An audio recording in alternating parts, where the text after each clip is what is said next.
A tennis ball hit Daniil Medvedev in the side of the head off a bounce nobody could have predicted, and for about 4 seconds, the whole match stopped mattering. What happened in the next 4 seconds? The racket leaving his hand, the LED board cracking, the chair umpire reaching for a code violation is the clip everyone's seen by now. What happened in the next two sets is the part almost nobody's actually talking about, and it's the more interesting story by a wide margin. I want to get the incident out of the way first because I think the way it's being covered is doing Medvedev a disservice. He lost his third round match at the Cincinnati Open to Brandon Nakashima, 7-6, 6-7, 1-6, after failing to convert 3 match points in the second set.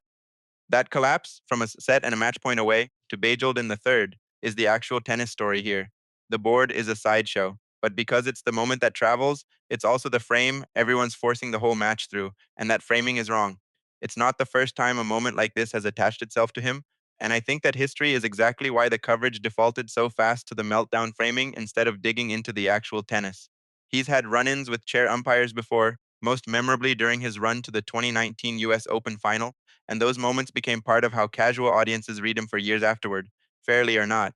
That reputation is doing a lot of work here that the facts of this specific match don't support. A reputation built over half a decade is sticky. It means the first 4 seconds of a broken board get treated as the thesis of the whole night, and the 90 minutes of legitimately good tennis that came both before and after it get compressed into a footnote. Here's what I mean. If you only saw the highlight, you'd assume Medvedev unraveled after that.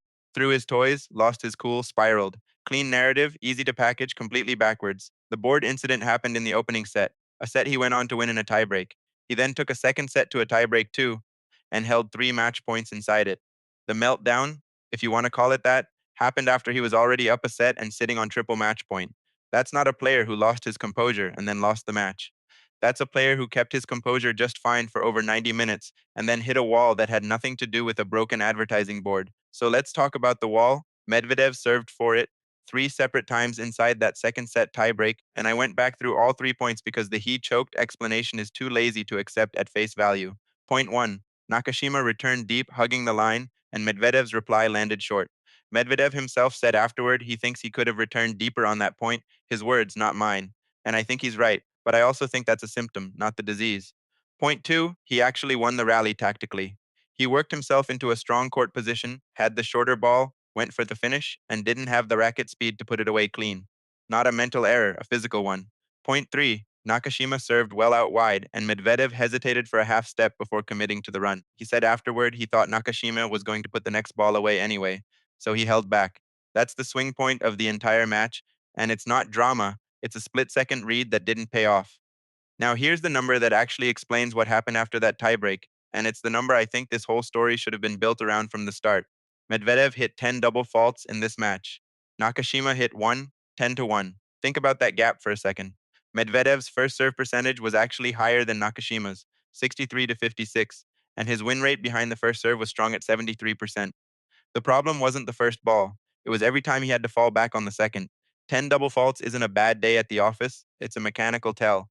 Somewhere in that service motion, under the exact kind of pressure a triple match point tiebreak creates, his toss, or his shoulder rotation, or his ball speed decision making started breaking down, and it kept breaking down through the third set. He won one measly break point out of 5 chances the entire match. Nakashima converted 3 of 12. Neither number is great, but one team solved the puzzle as the match went on, and the other team never did.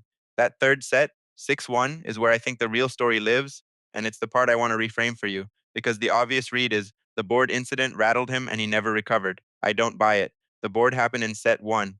He then played a full, competitive, well-served second set and had the match in his hand 3 times. If a mental spiral from the incident was the explanation, you'd expect the spiral to show up immediately, not 90 minutes and one match point after the fact. What actually happened is more boring and more telling.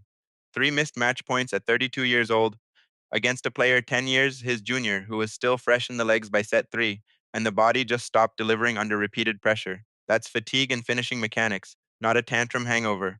Medvedev gave his own read on where he's at physically, and it's worth sitting with because it's unusually honest for a player 2 days removed from a loss like this. He said flatly that he can play 100 times better than he did in Cincinnati. Then he made a distinction I think gets lost in how this gets reported.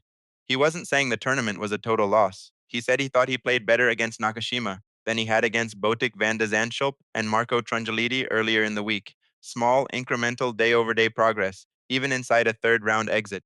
That's a guy tracking his own form curve, honestly, instead of either spinning the loss or catastrophizing it. That's the part of this interview I actually find compelling, more than the board clip. A former world number one, sitting at world number seven now, publicly grading his own week as an upward trend line, despite the scoreline saying otherwise. Most players either sell you the highlight reel or disappear into generic cliches about disappointment. Medvedev did neither. He broke down the exact rally patterns on all three match points from memory, correctly, in a way that lines up with what I saw on video. That's not deflection. That's a player who rewatched his own collapse and can explain it point by point. I think it's worth zooming out on why a double fault number like that even happens to a player of his caliber, because this isn't a guy with a shaky service motion generally. Medvedev's serve has been one of the more reliable shots in his game for years. Awkward to look at, all elbows and a strange back of the Vaseline setup, but reliable. So a 10 double fault day isn't a technique issue in the way it would be for a younger player still building the shot.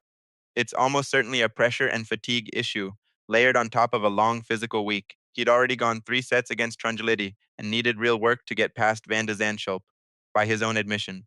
Add 3 set tennis in Cincinnati summer heat, add a match that stretched into a third set decider, and the second serve toss, which for him sits lower and flatter than most modern servers, giving him less margin for error under fatigue, starts drifting. A drifting toss under sustained physical load produces exactly the pattern we saw, solid first serve numbers, because that motion is more grooved and less dependent on fine-tuned timing, and a second serve that leaks errors because it demands more precision from tired shoulders and legs.